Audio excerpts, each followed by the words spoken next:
ഇന്ന് നമുക്ക് എഗ്ഗും പയറും വെച്ചിട്ടൊരു തോരൻ തയ്യാറാക്കാം കേട്ടോ. അടിപൊളി ടേസ്റ്റാണ്, ഒന്ന് ട്രൈ ചെയ്ത് നോക്കട്ടെ. അസ്സലാമു അലൈക്കും, welcome back to our channel അച്ചീസ് വേൾഡ്. അതിനായിട്ട് ഞാൻ നീളമുള്ള പയറാണ് ഇവിടെ എടുത്തിട്ടുള്ളത് കേട്ടോ. പയർ നന്നായി വാഷ് ചെയ്ത് വെച്ചിട്ടുണ്ട്. ഇനി നമുക്കിത് ചെറിയ പീസസ് ആക്കി കട്ട് ചെയ്തെടുക്കണം കേട്ടോ. വീഡിയോസൊക്കെ നിങ്ങൾക്ക് ഇഷ്ടമാണെങ്കിൽ ലൈക്ക് ചെയ്യാനും ഷെയർ ചെയ്യാനും കമൻറ്റ് ചെയ്യാനും മറക്കരുത്. അതുപോലെ തന്നെ സബ്സ്ക്രൈബ് ചെയ്യാതെയാണ് വീഡിയോസ് കാണുന്നെങ്കിൽ ഒന്ന് സബ്സ്ക്രൈബ് ചെയ്ത് സപ്പോർട്ട് ചെയ്യണം കേട്ടോ. മാക്സിമം നിങ്ങളെ ഫ്രണ്ട്സിനൊക്കെ ഒന്ന് ഷെയർ ചെയ്ത് കൊടുക്കണേ. അപ്പോൾ നമ്മൾ പയറൊക്കെ കട്ട് ചെയ്തെടുത്തിട്ടുണ്ടെങ്കിൽ ഇതിലേക്കുള്ള സവോള, വെളുത്തുള്ളി, പച്ചമുളക്, വേപ്പിൻ്റെ ഇല ഇതൊക്കെ ഒന്ന് കട്ട് ചെയ്തെടുക്കുക. ഒരു സവോളയാണ് എടുത്തിട്ടുള്ളത്, 4 അല്ലി വെളുത്തുള്ളി, 2 പച്ചമുളക്, ഒരു തണ്ട് വേപ്പിൻ്റെ ഇല കേട്ടോ.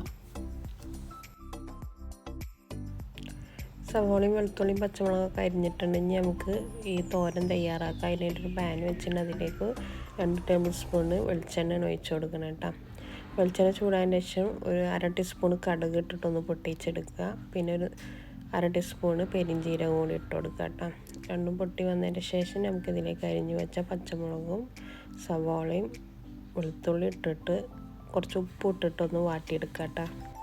ഇനി നമുക്കിതിലേക്ക് മസാലകൾ ആഡ് ചെയ്യുക. 1/2 ടീസ്പൂണ് മഞ്ഞൾപ്പൊടി ആദ്യം ആഡ് ചെയ്ത് കൊടുക്കുക. പിന്നെ 1/2 ടീസ്പൂണ് ഗരം മസാല, 1/2 ടീസ്പൂണ് കുരുമുളക് ഇതിട്ടിട്ട് നന്നായിട്ടൊന്ന് വഴറ്റിയെടുക്കുക, അതിന് റോസ് സ്മെല്ല് പോണ വരെ. ഇനി നമുക്ക് അരിഞ്ഞ് വെച്ച പയർ നമുക്കിതിലേക്ക് ഇട്ട് കൊടുക്കാം കേട്ടോ.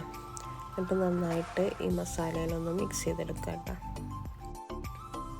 നന്നായി മിക്സ് ചെയ്തതിന് ശേഷം അതൊന്ന് മൂടി വെച്ചിട്ട് നമുക്ക് ലോ ഫ്ലെയിമിൽ ഈ പയറൊന്ന് വേവിച്ചെടുക്കാം.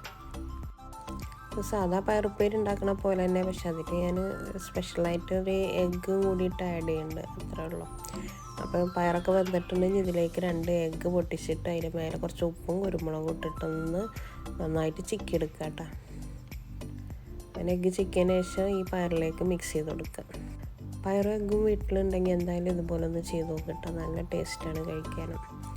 അപ്പോൾ വീഡിയോ ഒക്കെ നിങ്ങൾക്ക് ഇഷ്ടമായെന്ന് വിചാരിക്കുന്നു. ഞാൻ ഇടുന്ന റെസിപ്പീസൊക്കെ ഇഷ്ടമാവുകയാണെങ്കിൽ ഒന്ന് ട്രൈ ആക്കിയിട്ട് നിങ്ങളെ ഫീഡ്ബാക്ക് ഒന്ന് കമൻറ്റിലൂടെ ഒന്ന് മെൻഷൻ ചെയ്യണം കേട്ടോ. അപ്പോൾ നമ്മളെ പയർ എഗ്ഗ് തോരൻ റെഡി ആയിട്ടിട്ട്. ഇന്നത്തെ വീഡിയോ ഇത്രയുള്ള. അടുത്ത നല്ലൊരു വീഡിയോയുമായി വരുന്നവരെ ബൈ. അസ്സലാമു അലൈക്കും, ടേക്ക് കെയർ.